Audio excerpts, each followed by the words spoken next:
Welcome, ladies and gentlemen, to Boss Economics World, the only show brave enough to call out the economic dumpster fire we're all stuck in, while the suits in government and central banks sip champagne and pretend it's all under control. I'm your host, the one, the only, Boss Economist, here to shine a light on the chaos, the corruption, and the sheer clownery of global economic mismanagement. Buckle up, folks, because today, we're diving headfirst into Japan's economic mess, a textbook case of central bank fumbling, trade war fallout, and corporate profits built on quicksand. Oh, and stick around, because I've got some spicy data and examples to make your blood boil.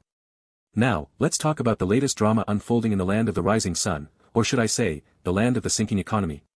Japan's megabanks, Mitsubishi UFJ, Mizuho, and Sumitomo Mitsui, are strutting around like peacocks, bragging about how they're going to beat their profit forecasts for the fiscal year ending March 2025.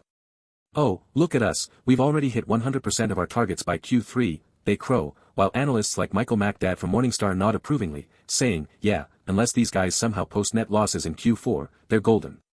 Meanwhile, the Bank of Japan, BOJ, is sitting there, twiddling its thumbs, refusing to raise interest rates after slashing its growth outlook to a measly 0.5% for this fiscal year. 0.5%, folks. My local coffee shop has better growth prospects than that. But here's the kicker, folks, these megabanks aren't raking in cash because of some genius strategy or economic miracle. No, and no. They're just riding the wave of the BOJ's pathetic attempt to normalize monetary policy after years of drowning the economy in cheap money. And let's not forget, the BOJ is now backpedaling on its 2% inflation target faster than a politician running from a scandal, all because of, what else, the US-China trade war. Oh, and speaking of that, China's tech giants like Alibaba, Tencent, and JD.com are sweating bullets, with analysts refusing to raise profit estimates despite all the hype around AI toys like DeepSeek.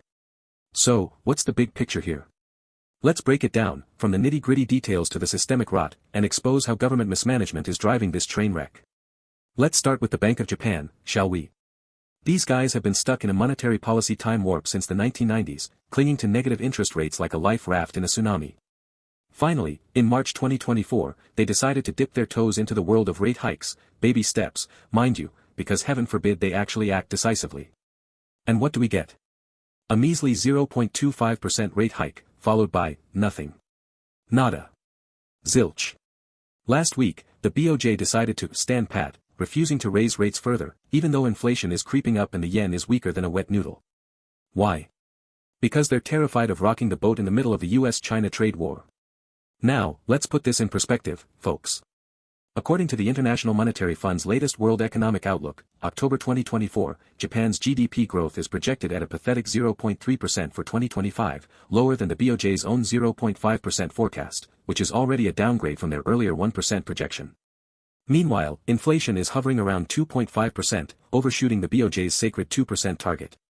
So, what's the problem? Why not raise rates to cool things down and strengthen the yen? Oh, because the BOJ is paralyzed by fear. Fear of derailing the megabanks' profit margins, fear of angering exporters who love a weak yen, and fear of admitting that their decades-long experiment with ultra-loose policy has been a colossal failure. Let's do some quick math, shall we? A weak yen means imports, like oil, food, and raw materials, get more expensive. Japan imports 94% of its energy, according to the U.S. Energy Information Administration, 2023 data. With the yen hitting a 34-year low against the dollar in July 2024, the cost of living for ordinary Japanese citizens is skyrocketing. Real wages in Japan have fallen for 27 consecutive months as of September 2024, per the Ministry of Health, Labor and Welfare. Meanwhile, the megabanks are laughing all the way to, well, the bank, because higher interest rates boost their net interest margins. MUFG, Mizuho, and SMFG are projected to see net interest income growth of 10–15% this fiscal year, according to Bloomberg Intelligence. So, who's winning here? The bankers, of course. And who's losing? You, me, and every hardworking citizen stuck paying more for rice and ramen. Now, let's zoom out to the global stage, because Japan's woes aren't just homegrown, they're getting a big boost from the US-China trade war. The BOJ is using this as an excuse to delay rate hikes, claiming increased uncertainty. Translation, we're scared stiff of what Trump's tariffs might do. And folks, they're not wrong to be worried.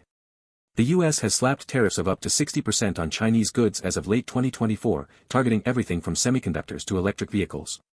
China, in retaliation, is hitting back with its own tariffs and export controls on critical minerals. Where does Japan fit in? Smack dab in the middle, getting crushed like a sushi roll. Japan is a linchpin in global supply chains, especially for tech and manufacturing. According to the World Bank, Japan exports $750 billion worth of goods annually, with 20% going to China and 19% to the US, 2023 data. When these two giants start slugging it out, Japan's exporters, think Toyota, Sony, and Panasonic, get caught in the crossfire.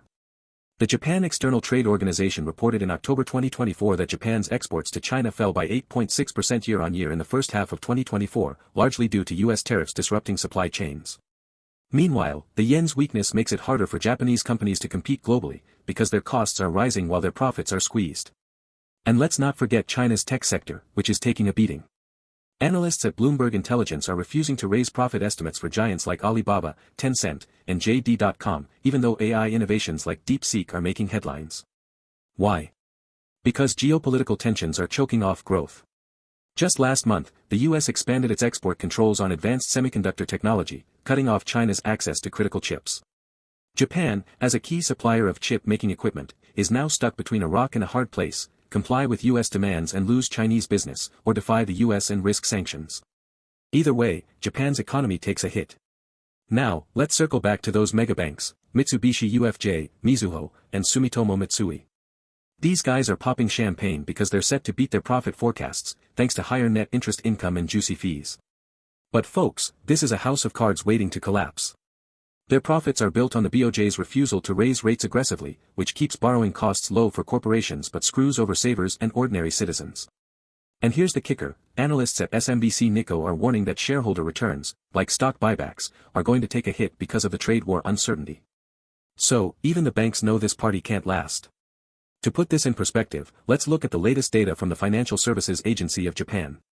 As of September 2024, non-performing loans at Japan's major banks have started creeping up, rising by 5% year-on-year, largely due to stress in the export sector.